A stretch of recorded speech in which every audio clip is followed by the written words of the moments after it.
Greetings, friends. Reformed Stoic, back with another video. So, it's been about 10 days since I made a video, and I really had to kind of take a break in the action of my day and try to force myself to sit down and do something, because it's just occurred to me, it's like, man, I don't really have ideas for videos, and if I just kind of keep going with this flow I've been going with, I'm not going to make a video for a long time. So, I'm going to take this opportunity to sit down and talk about my religion, where I'm at with theology, philosophy, beliefs, spirituality. And it's a little bit strange, and I'm just going to say where I'm at right now, what's on my mind. In a lot of my videos, I've kind of did this little saying where it's like, is this what I believe? I don't know. I've just been kind of riding a wave of like a perennial quest, really ever since I moved to Las Vegas from Boston. I think on some level, I was just kind of sensing that life was about to be rough. And I've heard other people say this. I was just in a comment section, just, your typical millennials, Gen Z complaining about the world and the state of things. And I saw a lot of down bad millennials, Gen Z, even Gen X in there. And somebody just said, when I turned 18, I just kind of had this foresight that's like, things are about to be bad. And now I'm 34 and I realize it was true. Well, that's kind of how I felt when I moved to Vegas. My life was shifting from wanting to make it as a musician. I mean, I still wanted to make it as a musician, but as soon as my life in Boston ended, it kind of occurred to me subconsciously, that same kind of a vibe of just a future, a glimpse of the next 10 years of your life. And that's how long it's been. A little over that now. I moved to Vegas in 2014 around the summertime, and it is now near the end of 2025. So we're talking 11 going on 12 years. It just kind of occurred to me things are probably not going to work out the way that I wanted them to. And on some level, I had no idea what to expect for where my life was going to go. And here we are 11 years later, and here I am talking to you about where I'm at on my perennial quest. As far as where it all started, I've tried to nail this down a number of times. You could say it started with PUA content, kind of leading me to more new age content, and Brent Smith and his bulletproof attraction blueprint, kind of talking about writing your story and using the law of attraction. You could say it started with Arini, which was the first red pill channel that I came across, maybe 2012, 2013. You could say it started with Alex Jones. I watched a 3-hour Alex Jones documentary where he kind of covered the basics back in 2013. Fluoride in the water, and the Bilderberg, and the bankers, the GMOs in the food. You could say it started with Jordan Maxwell around the same time. Man, his stuff was really goofy. It's like, when you're in court, you have to bail yourself out because it's like you're in a boat, and they call it Hollywood because the wand is made of wood of the holly. He just did all this semantic wordplay kind of stuff. He's the first person, I believe, that I heard say all roads lead to Rome. And what I noticed, I also ran into Mark Passio around those times. Everything kind of just led me to the occult. And I was there for years, and eventually I had my Christian moment. And man, oh man, I'm trying to kind of get through this whole short introduction very quick, because I've kind of failed to make that brief in other videos in the past. I really just want to just get straight to the point in this video and not dilly-dally, and I kind of joke and laugh about how long some of my videos go on. Well, I really want to kind of stop doing that and just try to get to the point on things. But Man, oh man, we're getting to the Christianity segment, and theology is really something else. And I mean, what I'm about to get into, what I'm about to get into here, it's like, well, if your worldview is true, then how can so many people be so sure about so many different theologies that are so well established and so well funded and so big and larger than life, these big institutions? And it's really something.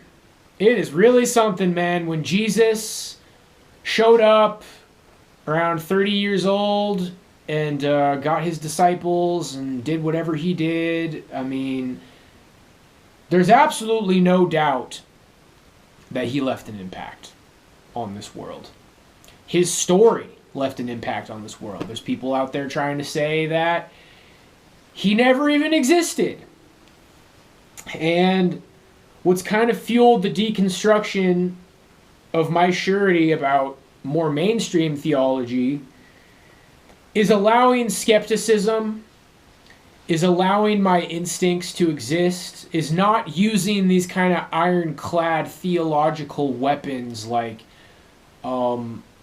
quoting the Psalms and being like, oh, the man who trusts his heart, or like the worst thing you can do is trust your heart. You need to trust in Christ and not trust in your heart. You need to put your faith in God and not your faith in your heart. These are all, you can just kind of point at the Bible and be like, oh, well, that's coming from your heart and you want to be a man of God. These are all kind of things that I'm starting to allow myself to look at as brainwashing. And, man, I just have to, before I start unfolding my rough blueprint here, not even necessarily arguments, just kind of speaking from the heart, but, man, the Christian world, theology, it's a lot. It's a lot.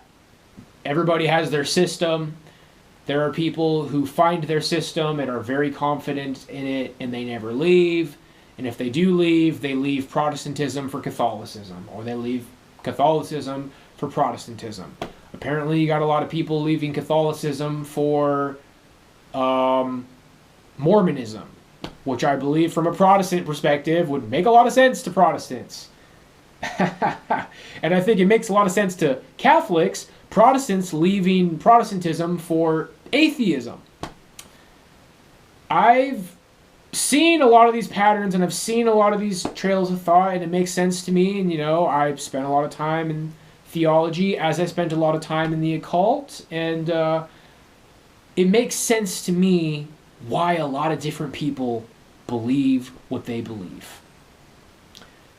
I never really forgot what I learned in the occult. As now, arguably becoming an occultist again, I have not forgot what I learned in theology. I get rusty, but what I have acquired since 2014 is a large, somewhat garbled, dusty, somewhat rusty, unorganized bag of theology, occultism, history, philosophy, wisdom. What happens is people want to test me. They want to see how scholarly I am. They want to quiz me. And if I fail their specific quiz, then they can say, oh, well, you don't know anything about theology. Oh, well, you don't know anything about the Bible. If I ever make a mistake in a rant like this, people will be like, oh, well, you just made a mistake, so you don't know what you're talking about. And I'm allowing myself in this video to just kind of put my feet up. I'm literally wearing sweatpants in a Walmart sweater that I bought years ago. And I'm just going to tell you where I'm at, and you can take it or leave it.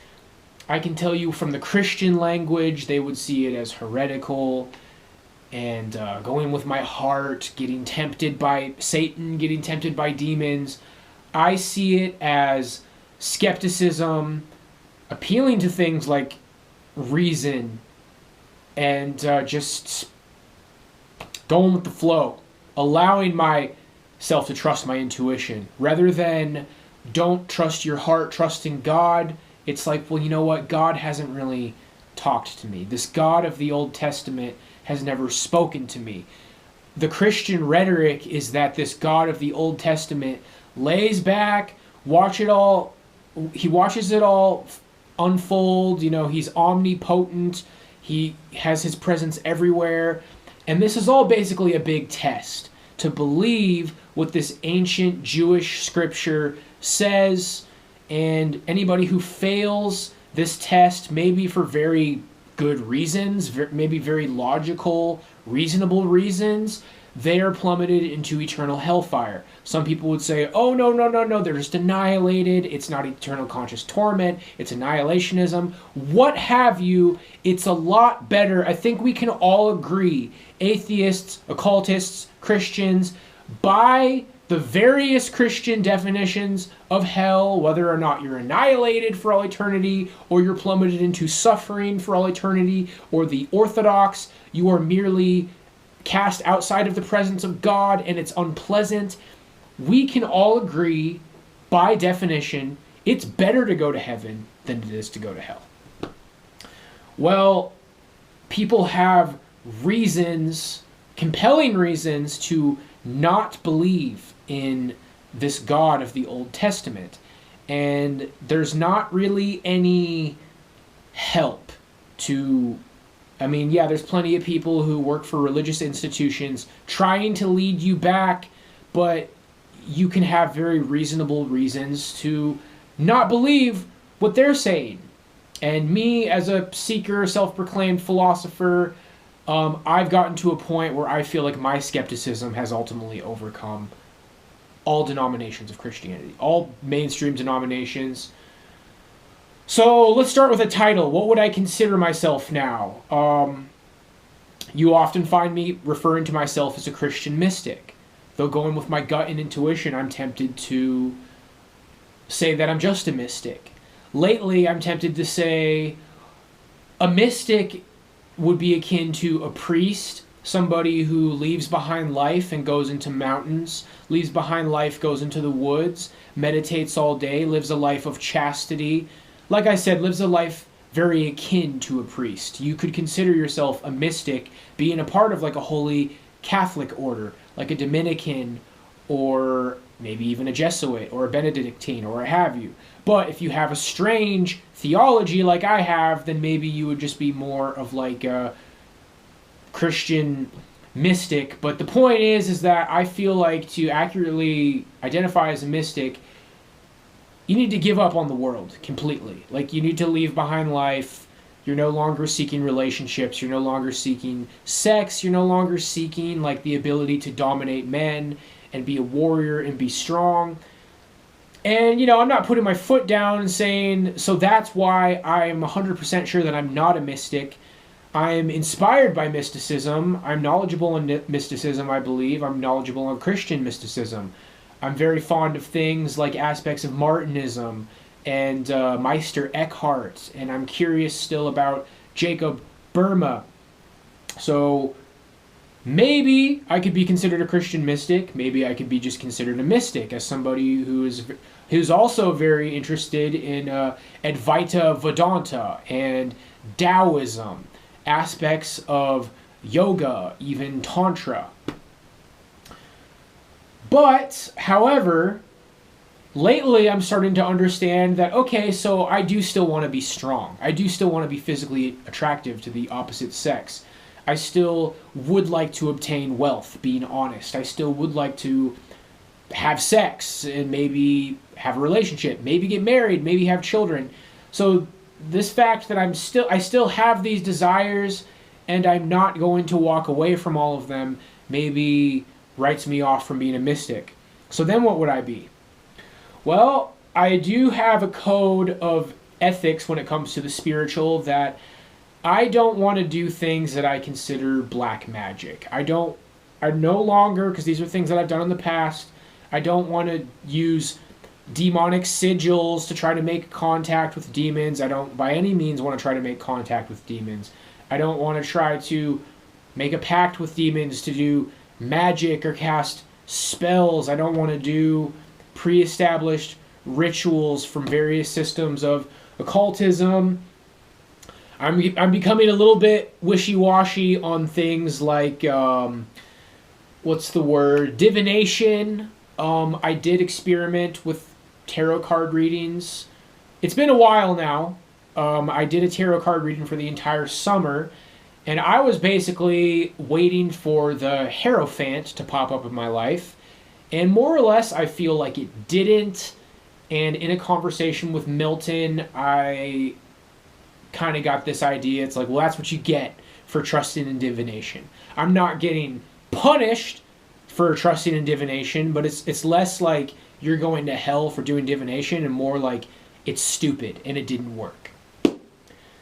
So, considering that maybe I am just inspired by practice from mysticism and I integrate it into my life, I think back to when I was talking about Carl Jung and how his system seems like it could be very akin to my life. I would look at maybe a Jungian practice as more of a middle path. There is the left-hand path, which, you know, we can have different like arguments about what that means. Sometimes I try to intellectualize it. It's like, oh, you know, it's a misunderstanding that the left-hand path would be satanic or yada yada. I'm not even gonna, because I'm trying to get through this quick. My working definition of the left-hand path right now is unapologetic selfishness and an unapologetic quest to individuate yourself with absolutely no answers to established morals or dogma. You create your own morals or dogma. You create your own rule set. That is what I would see as a left-hand path. And that's not for me. Right-hand path would be what I was saying earlier about mysticism. You completely leave the world behind. You go to the woods, you go to the monasteries, you go to the mountains, you give up sex, you give up marriage, you become a renunciant. And I'm not taking that path. So I think it's safe to say, at least for now, maybe while I'm younger and more wishy-washy, I'm taking some sort of a middle path. And I feel like the system that Carl Jung lays out would be in line with a kind of middle path. On one hand, he tells you to integrate your shadow, to individuate yourself. But on the other hand, he talks about balance. He doesn't tell you to, the mistake is that you're not living your shadow, you need to become your shadow. A left-hand path, a variant of the left-hand path would be that you become your shadow. And what Christians are going to say, and what a lot of people are going to say about the left-hand path, is it becomes moral relativism, it becomes degeneracy, and just going with the stereotype, it would become evil. And that's very obviously, they're getting at something there, and that's very real. I think somebody who just becomes possessed by the shadow and runs with it, you are on a path towards evil. So let's talk about the Jungian shadow. So what's the problem? See, somebody who is in denial and tries to identify as a mystic or a Christian mystic, or even somebody who becomes a renunciant and joins a holy order and tries to become a priest, but they're in denial. They have compartmentalized their shadow where it contains their desires, maybe their normal desires, maybe some of their taboo desires. And they haven't dealt with it. They have not absolved it. They have not transcended it. And the go-to is that anytime the shadow tries to come creeping in, like, oh, this is Satan trying to tempt me. Please, God, protect me from this evil, from these demons. You might think it's demons trying to tempt you, Satan trying to tempt you. And it never goes away. And it's concerning for someone who has tried to become a priest, has tried to become a renunciant. And the worst examples would be like a priest involved in a sex scandal, anywhere from having an affair with a woman to the dark sides of it, the horrible, unspeakable things that priests have done. These are people who tried to take their shadow, compartmentalize it, ignore it, keep praying, hoping that one day it will go away. Maybe this works some of the time, but these are people who were not called to this renunciant lifestyle, to this right-hand path, to this mystic way of life.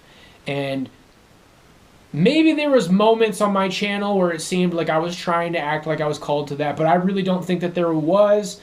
even in things like as juvenile as me joking about cranking it and whatnot, like I think I've made it pretty clear that I have no intentions of becoming a priest. So, what does it mean to integrate your shadow? Rather than trying to shove it in a compartment and label it Satan or demons or darkness, you try to remove, at least temporarily, this lens that religion puts through things. Like, this is what God told you to do, and if you don't do it, it's evil. And I've been telling people, like, I'm still rocking with Christ. Well, Jesus had some teachings about sex and fornication outside of marriage and that. And it's like, well, how do I make peace with that? Well, I'm to a point where I could jump back and forth between Protestant theology and Orthodox theology, and I would probably use Protestant theology regarding what Jesus said about, I am telling you that when you look upon a woman with lust in your heart, you have committed adultery with that woman in your heart. I would appeal to the Protestant theology that what Jesus' point is there is that it's impossible to completely abstain from sin, or it's very, very, very, very difficult.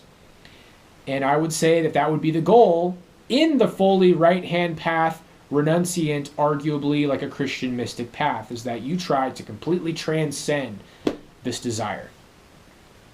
Somebody who integrates the shadow takes these desires they have, takes these taboos, takes these things that society, morals, and dogma tell you to stash away until it's gone, and you say, some of these things, like, you sort through it and like, why am I this way? What made me like this? Why do I want this? Why do I want that? Trying to understand it, trying to psychoanalyze it. Now, this isn't all just like weird sex taboos. This is like, I want to dominate people, and my dogma told me that I shouldn't. It's wrong to be arrogant. It's wrong to be cruel. It's wrong to want to be cocky. It's wrong to want to womanize. It's wrong to want to carry myself in a particular way. It's wrong for me to seek revenge. It's wrong for me, like, there's a lot of things that could be a part of the shadow. And, appealing to Clean Your Room, bucko, Jordan Peterson, he says that the struggle that a lot of men face is that they need to integrate their shadow. And if we're being consistent here with with what Jordan Peterson is teaching, integrating the shadow versus Christianity, I do believe that being consistent with Christian theology, the shadow goes into the compartment, all of the temptations are demons, all of the temptations are Satan, and you spend the rest of your life, I'm so sorry, God, I'm so sorry, God, get behind me, Satan, get behind me, Satan, get behind me, demons. Basically, trying to force yourself to live this kind of a renunciant path unless you're able to get married. And I believe a lot of men are being forced to face their shadow in a time when it's like, you're not even close to getting married, buddy. And I do believe that, there's options. You could go to a church, you could find the first woman who's willing to marry you, and you're both trying to kind of force yourself into this Christian way of life, and you're living in denial.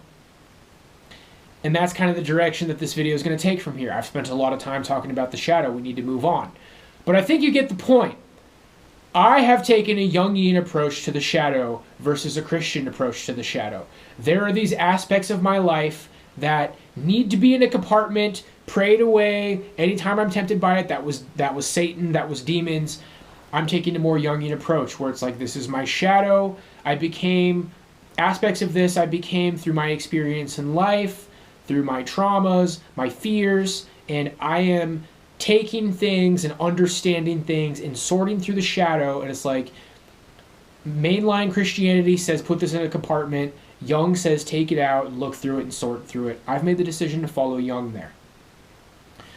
So other than that, it's difficult for me to explain, but I have interesting aspects of how to explain other aspects of the Jungian system. I have not dived that deep into Jung, but I I already feel like I've created a kind of Jungian system that I have very much applied to my life, even though, I've read surface material on Jung, like other people summarizing Jung. I haven't even scratched the surface yet, and I've come up with a system.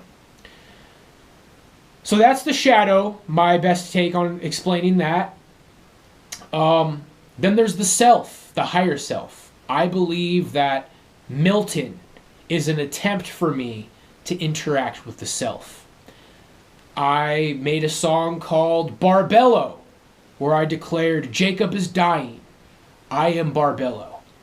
Barbello is actually based off of a feminine deity in Gnosticism. Oh, we got you, Stoic. You're backed into a corner. You named yourself after a girl. The divine feminine. The anima. Barbello is the anima. Milton is the self.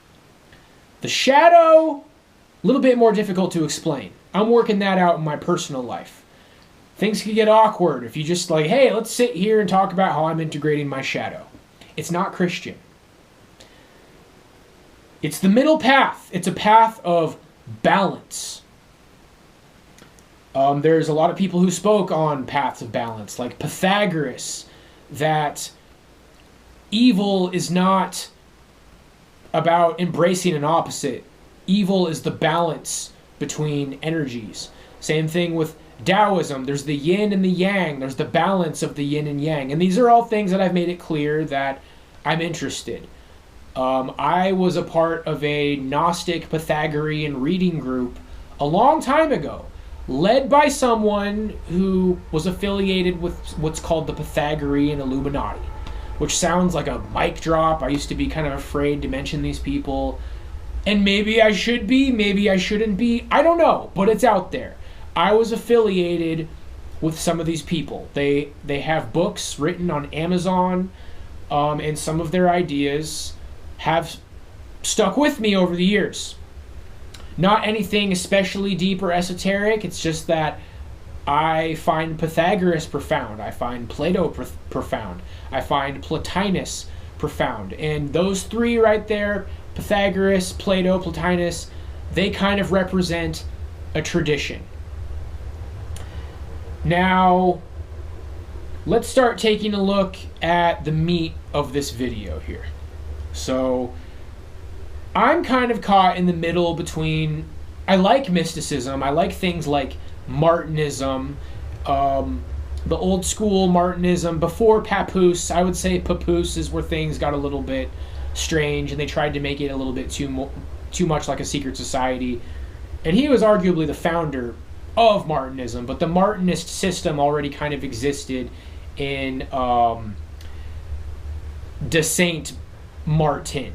I thought maybe I would have his name memorized by now. It's a little bit of it's a lot to roll off the tongue. But de Saint Martin, who came up with the Way of the Heart, and he was interested in Jacob Burma and Meister Eckhart. Anyway, I'm very interested in that, but I also kind of like the system that I've come up with in Jungianism. So I'm kind of somewhere between a mystic and a Jungian. So let's get down to it.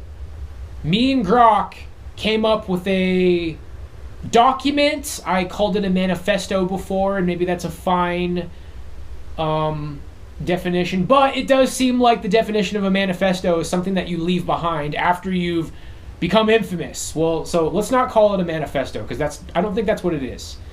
It's a document. I used AI to help me kind of come up with this document of Jesus the Subverter. So let me try to explain in brief how I believe that works. I'm trying to come up with a argument of how Jesus could have had the goal to infiltrate Judaism and steer it in a different direction. And what people are going to do here is be like, oh, well, here's Jesus quoting the scriptures. Here's Jesus saying that I tell you, I did not come to do away with the scriptures. I came to fulfill them. That's it. Your argument debunked, destroyed. So I'm just going to get through this quick, just in layman's terms. I'm not scholarly, I'm wearing sweatpants. It's the idea that Jesus said whatever he had to say. Again, do I believe this? It's something I've come up with. It's something that I've come up with after a 10 plus year perennial quest where I did a lot of reading and research, and I've been searching for a long time. So how could you reconcile Jesus with not the Old Testament? This idea that Yahweh is some sort of a demiurge, and that I like things like Pythagoreanism and Taoism, Platonism, Neoplatonism, and all of those things do kind of like blend together into this primordial perennialist soup. So how do I associate Jesus with this perennialist soup? Well, it's the idea that Jesus, whether he was enlightened or he was an ascended master or he was in fact God or he was the real God, this idea that Yahweh, I'm becoming a little bit unorganized here. I wanted to do this in sections, but what I'm attempting to do here is affiliate Yahweh with the Sumerian Anunnaki. So let's do the Old Testament first. The Old Testament, whether it was on purpose, knowingly, by the Hebrew people's priest class, or it was a mistake, or it's what Grok calls,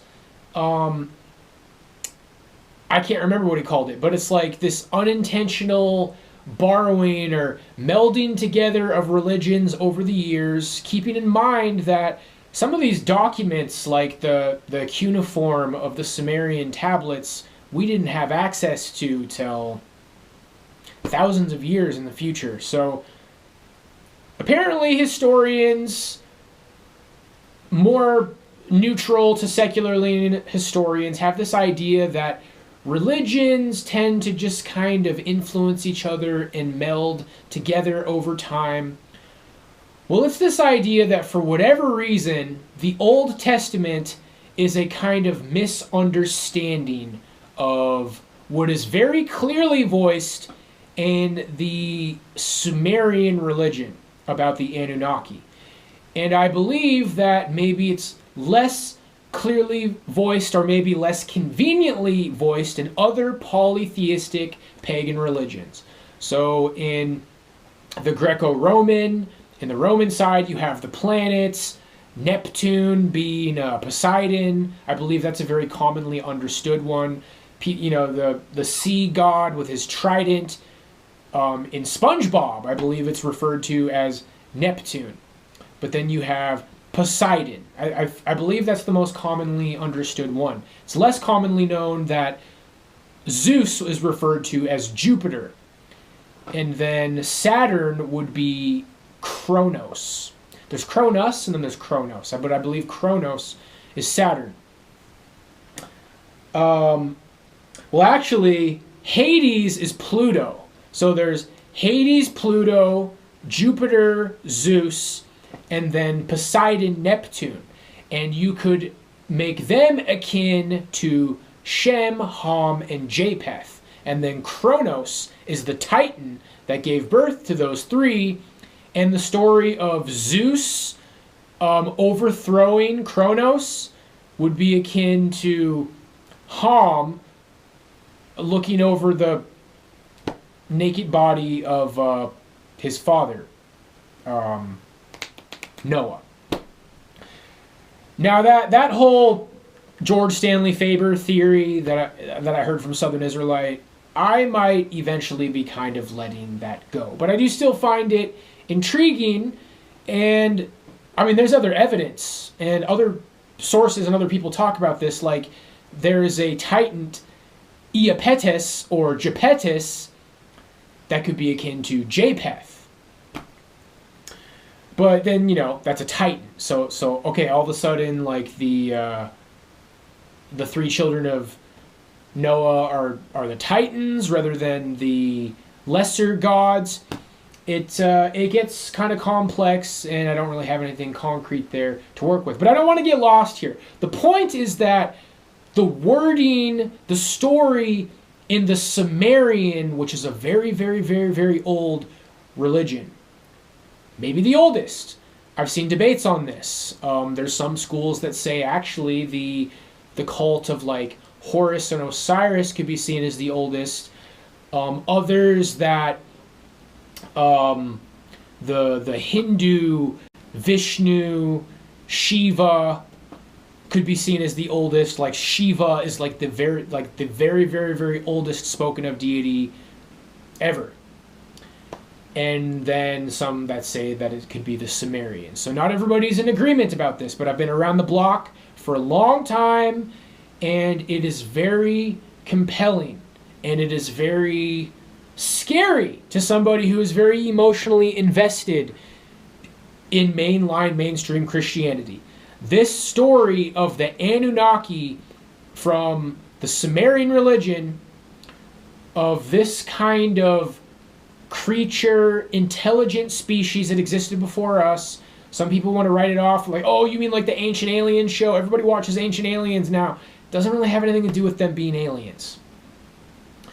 These creatures created us, and I believe this story can be found, like I was saying, getting carried away in the rant about other polytheistic religions, but the convenient wording here in Sumerian is that the gods were tired, the lesser gods were tired of physical labor.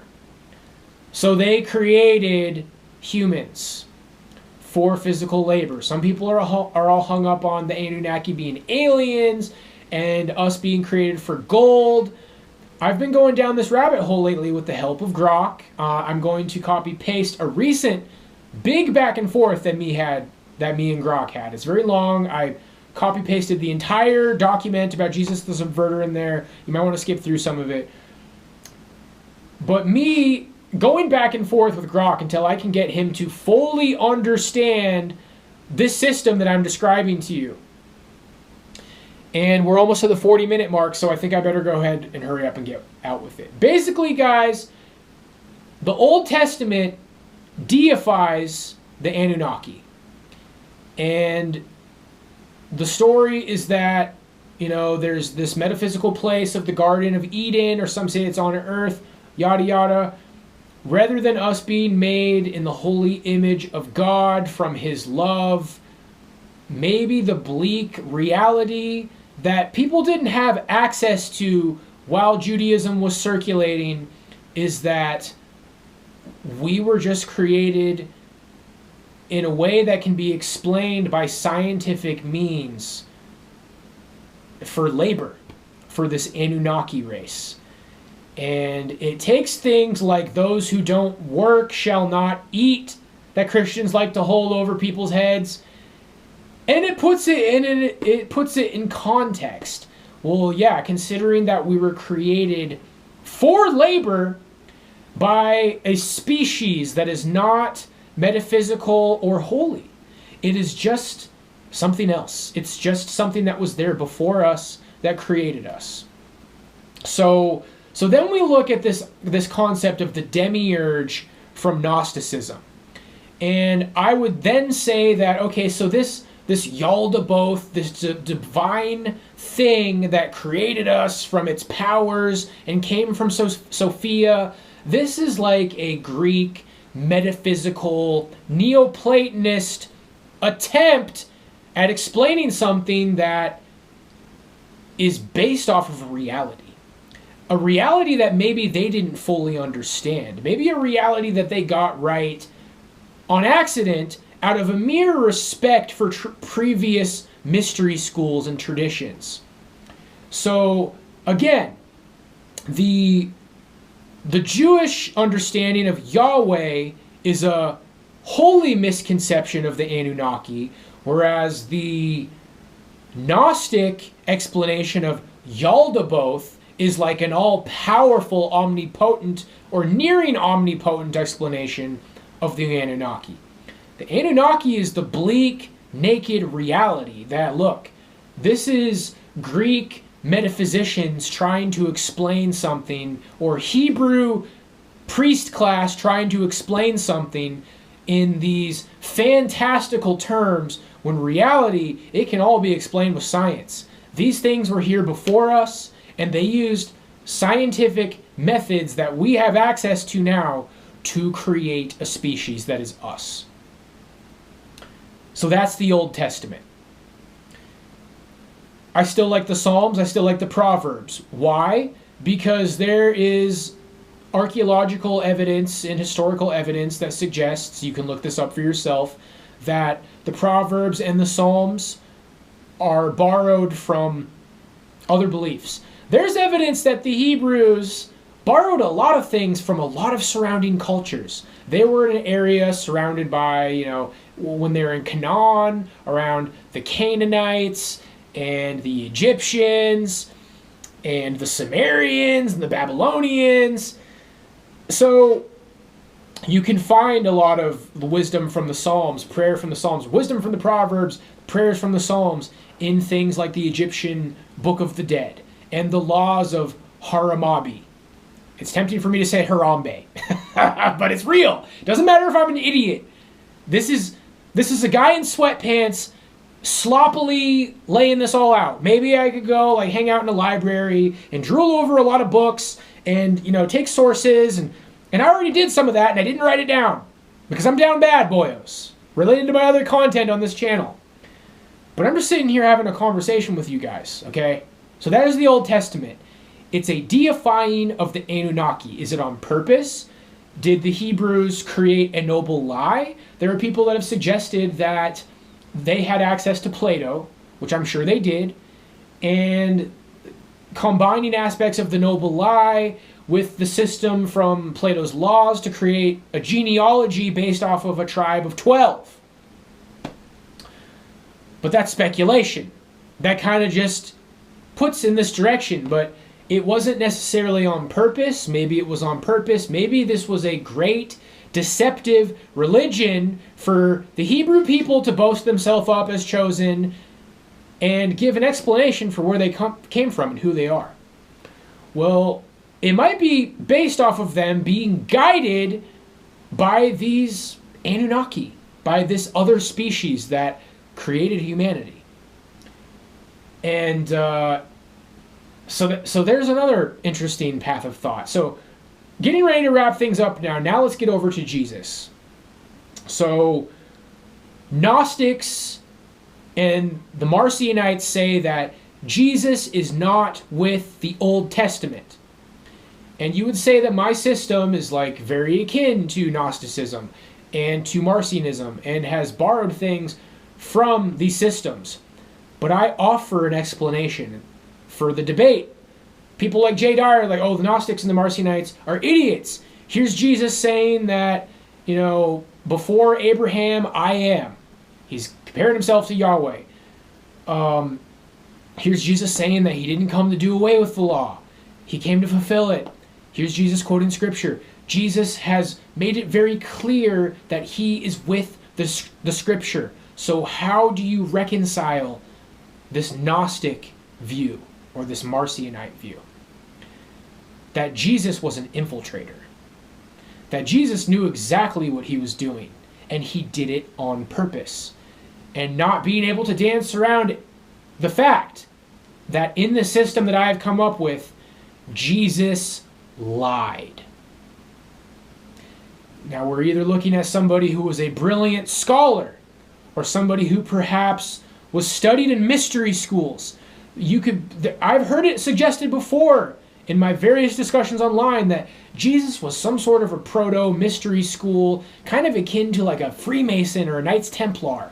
I mean, he was associated with the Essenes, and the Essenes were arguably a kind of a mystery school, a Hebrew kind of a mystery school. They said that Paul was associated with Merkaba, Jewish mysticism. Well, whoever Jesus was, there's a lot of different angles that you can come from this. And I'll get to the kind of decision that I've made and how I am shaping my kind of system of Christian mysticism.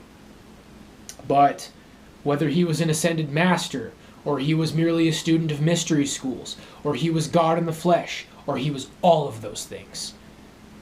He was on a mission to say whatever he needed to say and do whatever he needed to do to convince these people in this area that he was the Messiah. And clearly not everybody was convinced. And Jews have very compelling arguments. The Messiah was supposed to aggrandize the Jewish people who would be living like royalty when he showed up. He was supposed to gather all of the Jewish people in Israel, and he was supposed to rebuild the temple, and he was supposed to bring world peace. Christ brought war.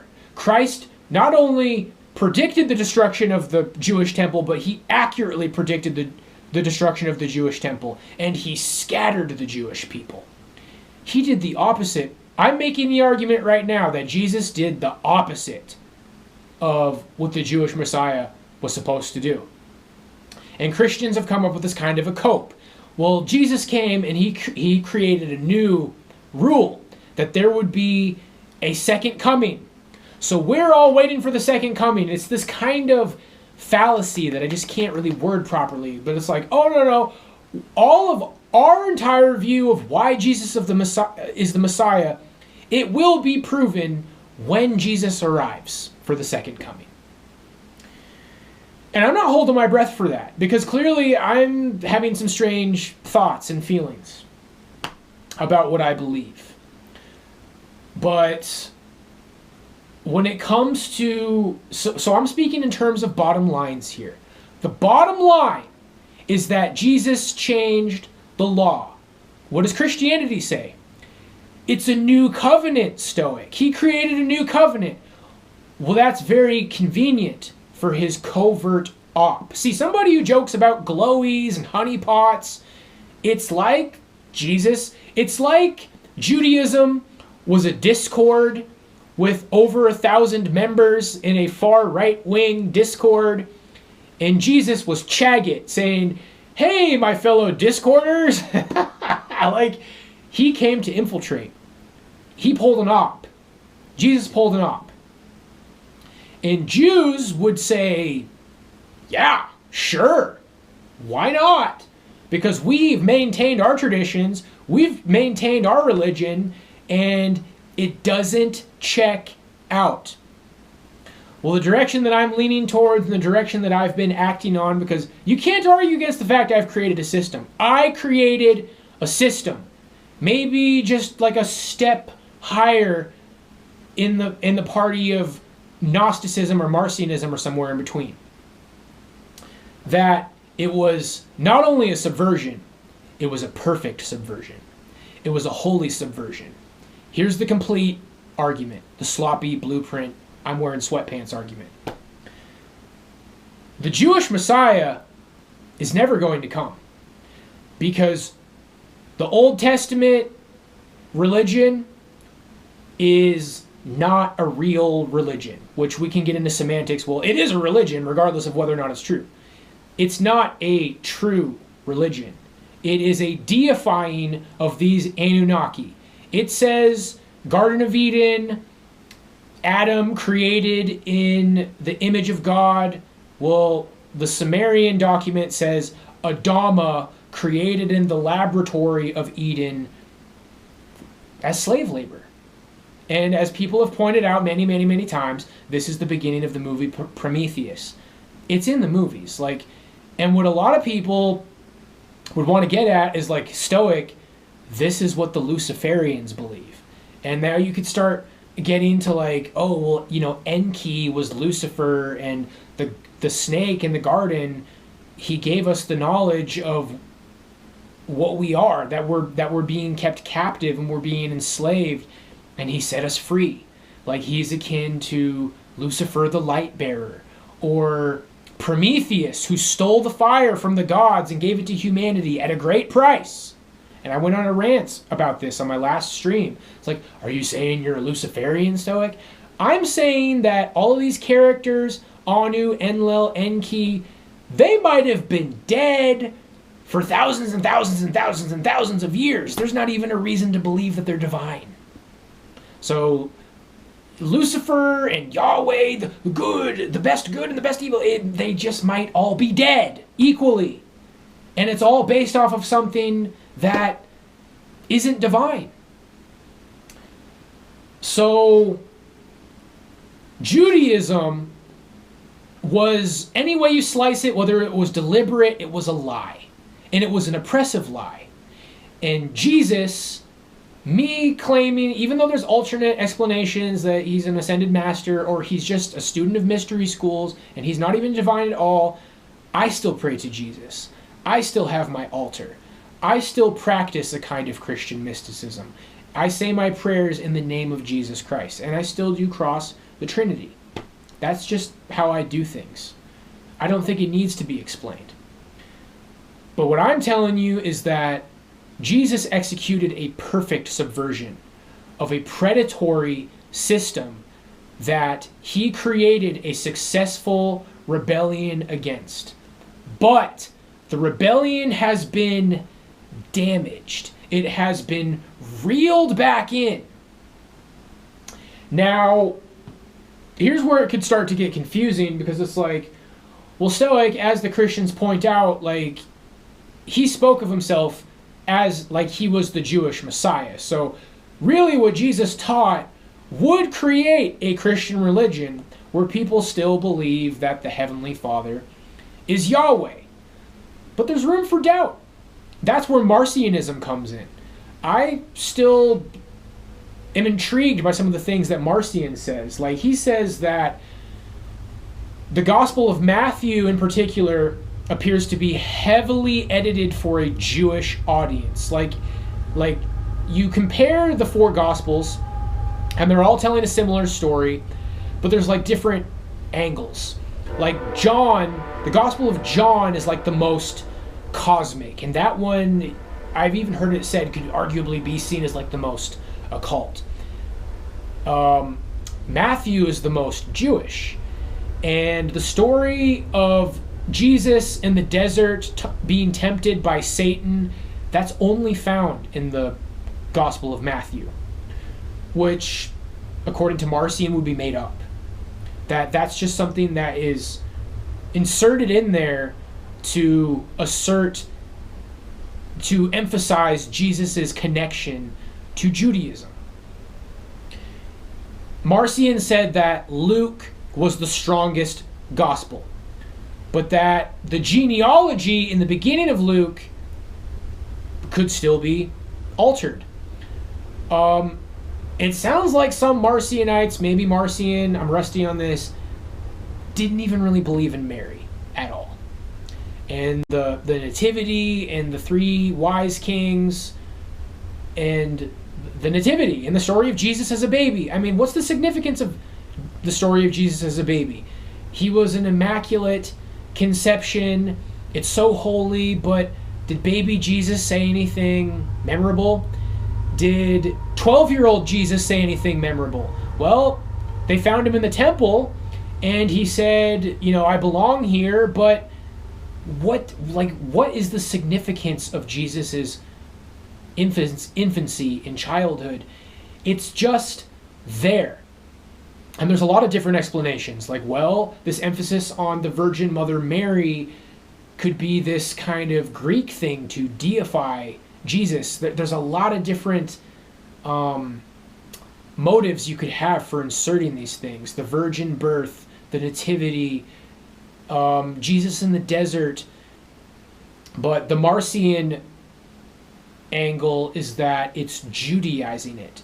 So taking a little bit of Marcion and adding to what I'm saying about Jesus the Subverter, it is possible that he did not necessarily intend to be completely wrapped up in the Jewish religion. Like, he was arguing in this area, he was in this Jewish area, but he maybe intended to appeal to a different God. The point is that there's a couple of different angles that you can come at it from. It's adaptable. The system is adaptable. Jesus had a perfect subversion of Judaism, and he changed it forever. The Christian religion is truth tied back to an oppressive confused system of the Old Testament. And that the real religion is Jesus released from the anchor of the Old Testament, and then you take a look at what Jesus taught in terms of the 8 Beatitudes, in terms of the Sermon on the Mount, and in terms of his message of love. It's all anchored in love. It's all anchored in how you treat people, and I would say that it's anchored in karma. Now, I know of people out there that say that karma was a lie, and that actually Hinduism was also a slave religion. The arguments exist that a lot of the earliest ancient religions, Judaism and Hinduism, are these slave religions, and that karma is entirely made up. It's up to you to decide. Use your own discernment. I feel from my spiritual gnosis, this is where I appeal to gnosis. Eventually the arguments come off of the page. Eventually the arguments come out of a book, off of the books. And it gets to a point before people start attacking me. You're a joke, you know nothing, you're wearing sweatpants, this is an argument, you get obliterated. Is there a difference between a mystic and a scholar? Is there a difference between a yogi and a scholar? Is there a difference between gnosis and being really, really, really educated and smart? And I'm not saying that I'm not smart or educated. Jesus came from the real God. Jesus came from the source. The God of the Old Testament is actually a material race of pre-existing creatures, of pre-existing intelligent creatures that created humanity. And Jesus is from the source. Jesus is from the higher realm that I believe is akin to perennialism. Neoplatonism, Platonism, Pythagoreanism, Lao Tzu, Taoism, Hinduism, Advaita Vedanta, everything. The wisdom can be found in the polytheistic religions of various cultures, even hints maybe in the Mayan Quetzalcoatl or the Norse Thor and Tyr, or the Greco-Roman Zeus and Poseidon, Demeter, Minerva, in the Hindu Vishnu, it's Shiva, Shakti, and I gotta say, like, wisdom-wise, I feel it heavily in yoga. Like, between the Vedas and the Upanishads, there's a lot of early scientific knowledge of physics, knowledge of everything. There was heavy wisdom to be found in Hinduism. And Taoism, more towards China and Tibetan Buddhism. What I'm saying is that this perennialist idea that all religions contain this primordial wisdom is accurate. And furthermore, when it comes to like Enoch and this idea that some of the fallen angels, which could just be washers, Anunnaki, gave us some of this higher knowledge, I would go as far as to say that these Eastern wisdom systems, some of the wisdom found in paganism, polytheism, that is the spiritual knowledge taught by the Watchers. And then Abrahamism of the Old Testament is the deifying of the Watchers. And you've heard Christians argue that polytheistic religions are the deifying of the fallen angels. Well, I guess in layman's terms what I'm saying is that Yahweh is a fallen angel. The difference between the title of God versus seraphim is the difference of the title between soldier versus general, of operative versus commander. This seraphim race, this fallen angel race. It is the Anunnaki, and that is what created us, and it is material, and it's explained in scientific terms. Jesus came to set us free from this system, that who knows where we'd be if Jesus never did what he did. And everybody knows that Jesus left an impact. I find the teachings of Christ and the wisdom of Christ suspiciously similar to Eastern teachings.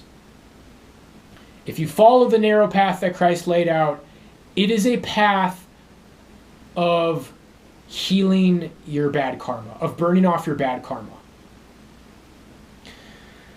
So I'll leave it at that, because that's the hour mark, and I could just go on and on and on and on. But that is my religion. God bless you, and I'll see you next time. Peace out.